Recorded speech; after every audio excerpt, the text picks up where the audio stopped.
آج پنجاب اسمبلی کے اجلاس کے اندر اپوزیشن نے پرزور طریقے سے اس پوائنٹ کو اٹھایا، حکومت کو شرمندہ کیا اور بھرپور احتجاج کیا۔ آج جو صوبہ پنجاب کی صورتحال ہے، صوبہ پنجاب آج جل رہا ہے، لا اینڈ آرڈر کی سچویشن اپنی بدترین کنڈیشن کے اندر ہے۔ یہ جو رات سے شروع ہونے والا میسیکر، یہ جو اپنا قتل و غارت کی جو داستان جو انہوں نے خون سے لکھی، جو صبح تک جاری رہی، اور اس کے بعد اب وہ حالات پورے پنجاب کے اندر گلی کوچوں میں پھیل چکے ہیں، جہاں 282 کے قریب جو لوگ شہید ہوئے، 1600 کے قریب لوگ زخمی ہوئے۔ آج ہم نے اس پوائنٹ کو اٹھایا اور حکومت سے جواب لینے کی کوشش کی، جو ان کے پاس کوئی جواب نہیں تھا، کہ جب شہباز شریف صاحب یہاں چیف منسٹر تھے تو ماورائے عدالت یہاں قتل ہونا شروع ہو گئے تھے۔ ابھی ماڈل ٹاؤن کی ثانیہ ماڈل ٹاؤن کہ جس کے اندر 14 لوگ شہید ہوئے تھے، اس کی کارروائی کا کوئی جواب نہیں آیا، اس کی انویسٹیگیشن کا کوئی جواب نہیں آیا۔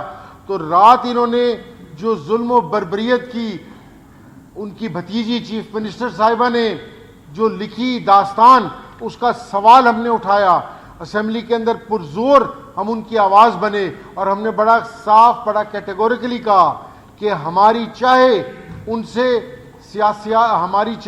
سیاسی راہیں الگ ہوں، لیکن ہمارے چیئرمین نے سکھایا ہے کہ مظلوم کا ہر طریقے سے اور ہر وقت ساتھ دینا چاہیے۔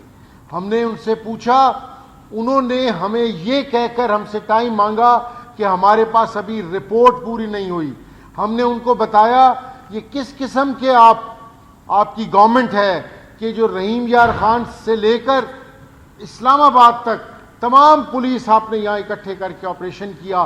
1500 بندوں کے لیے آپ نے 10,000 پولیس والے اکٹھے کیے، 1500 بندوں کے لیے آپ نے 2 لاکھ کے قریب آنسو گیس کے شیلز کے راؤنڈ فائر کیے، آپ نے ان گنت گولیاں برسائی گئیں۔ تو ہم ان کو بتانے کا مقصد یہ تھا کہ جو آپ نے 9 مئی کے بعد ہمارے ورکرز کے گھروں میں چار دیواری کو پامال کرتے ہوئے آپ نے ورکرز کے گھروں کے اندر پولیس گھسائی، آج وہ پولیس اس حد تک اختیار سے آپ کے باہر ہو چکی ہے۔ اختیار سے کیا باہر ہوئی ہے؟ وہ آپ کی اعلی کار ہے، وہ آپ کے حکم کے اوپر اس نے کل رات کو وہاں پر ظلم و فسطائیت کی اور جو خون سے اس نے نہلا دیا۔ یہ آپ کو بتائیں کہ یہ چیز یہاں نہیں رکنی، یہ پورے پنجاب کے اندر پھیل جائے گی۔ ہر گلی کوچے میں جب 280 لاشیں جائیں گی تب آپ ریئیکشن دیکھیے گا۔ یہ چاہ کیا رہے ہیں؟ جب تک ملک کے اندر سیاسی استحکام نہیں آئے گا تب تک ملک کے اندر کبھی بھی سیاسی اپنا استحکام نہیں آئے گا، تب تک ملک کے اندر معاشی جو ہے وہ استحکام نہیں آئے گا۔ ہم بار بار کہتے رہے ہیں، ہم 2 سال سے آلموسٹ ان کو کہہ رہے ہیں، ان کے کانوں پر جوں تک نہیں رینگ رہی۔ یہ اپنے طاقت کے نشے کے اندر، طاقت کے غرور کے اندر اس حد تک وہ گھمنڈ کے اندر ہیں کہ انہیں نہ غریب عوام کے گھر کا چولہا دکھائی دے رہا ہے، نہ انہیں مظلوم لوگوں کی لاشیں دکھائی دے رہی ہیں۔ بارکیف ہم نے آج احتجاج بھرپور کیا، ابھی کوشچن ہے، ہم اس کے بعد جا کر دوبارہ بھرپور احتجاج کریں گے۔ کوئی سوال ہو تو پلیز موسٹ ویلکم۔ یہ بتائیے کہ اس وقت جو تمام روڈ کی صورتحال بھی ہے، رستے وغیرہ بند ہے، اور جب آپ نے حکومت سے یہ چیزیں نمبرز وغیرہ مانگی ہیں تو کیا جواب آگے سے؟ انہوں نے ہمیں کہا ہے جی ہمارے پاس کوئی ڈیٹیل رپورٹ نہیں ہے۔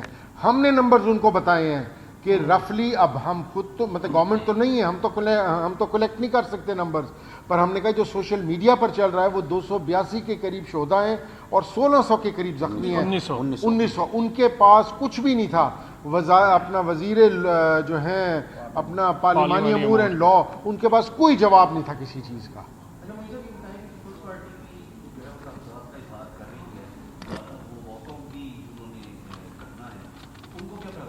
دیکھیں، ہم نے پچھلی دفعہ بھی کہا تھا on the floor of the house, ہم آج بھی کہہ رہے ہیں کہ اگر آپ کچھ کرنا چاہتے ہیں عوام کے لیے پنجاب کی تو آپ گورنمنٹ بینچز چھوڑیں, ٹریجری بینچز چھوڑیں, ہمارے ساتھ آ کر بیٹھیں اور ہمارے ساتھ مل کر جو عوام کے حقوق کی آواز اٹھائیں اور اس سیاسی لڑائی کے اندر ہمارے ساتھ شانہ بشانہ چلیں. اور آج جو بل لے کے آ رہے ہیں یہ اس بل کو کیسے دیکھتے ہیں؟ اس بل کا الف سے دیکھیں سر, جو بلدیات ہوتا ہے وہ گراس روٹ لیول کے اوپر لوگوں کو, اپنے نمائندوں کو امپاور کرنا.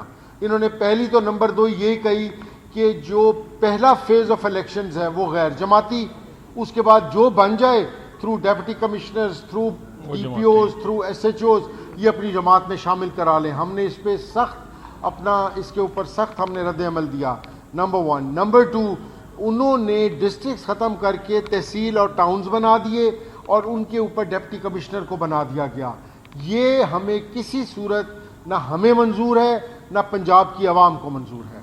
یہ بتائیے گا کہ ہم نے 37 امینڈمنٹس دی ہوئی ہیں. کے پی کے میں جو اس وقت آپ کے نئے نامزد کردہ جو وزیر اعلیٰ تھے صاحب, ان کو ووٹ بھی مل گئے, اس حوالے سے کیا کہیں گے؟ کے پی کے میں اس وقت ایک پرانا کہہ رہے ہیں وزیر اعلیٰ کی تبدیلی ہوئی ہے, اس کو آپ کیسے دیکھیں؟ دیکھیں بات یہ ہے, وہاں پر واضح میجورٹی ہے, 92 ورسز 53. 92 ہمارے ممبرز ہیں, 53 اپوزیشن کے ممبرز ہیں. وہاں پر اگر یہ دھونس سے اپنا ہارس ٹریڈنگ کی اس کے اندر پڑتے ہوئے یہ ممبرز کو چینج کرنے کی کوشش کریں گے تو خدارا یہ نہ بھولیں کہ بنگلہ دیش کی تاریخ سے کوئی سبق سیکھ لیں. آپ ایک حد تک کسی کو دبا سکتے ہیں, آپ ایک حد تک جو ہے اپنا پانی کا راستہ موڑ سکتے ہیں, یہ نہ کریں اس طرح. جس کا مینڈیٹ اس کو حق دیا جائے, اور یہ پارٹی کا حق اور یہ پارٹی پی ٹی آئی کا حق ہے. چیئرمین عمران خان صاحب کا رائٹ ہے کہ جس کو مرضی وہ نامینیٹ کریں. کبھی جب تک وہ وزیر تھے سہیل آفریدی صاحب, تب تک ان کے لیے ہر چیز اچھا تھا. آج جب ان کو چیف منسٹر کا کینڈیڈیٹ بنائے عمران خان صاحب نے, یہ اس میں نقص نکالنے لگ گئے. یہ حقیقت معنوں میں یہ ہے کہ ان کے دن گنے جا چکے ہیں اور اب یہ ان کو سمجھ نہیں آ رہی. یہ جو لاہور کا واقعہ ہے اس کی جیتی جاگتی مثال ہے کہ یہ اپنے ہوش و آواز کھو بیٹھے ہیں. گورنر کے پی کے نے جو آبجیکشن لگایا ہے استعفے پر, انہوں نے کہا کہ جو کمپوز ہو کر استعفیٰ آیا اس پر سائن اور جو ہاتھ سے لکھ کر بھیجا اس پر سائن میں فرق ہے. جبکہ موضوع پہلے کہہ رہے تھے کہ جو کمپوز ڈیزائن آیا ہے وہ ایکسیپٹ ہی نہیں ہم کرتے, نہ وہ ہوتا ہے, ہاتھ سے لکھا جاتا ہے. اب ایکسیپٹ بھی کر لیا اور کہہ رہے ہیں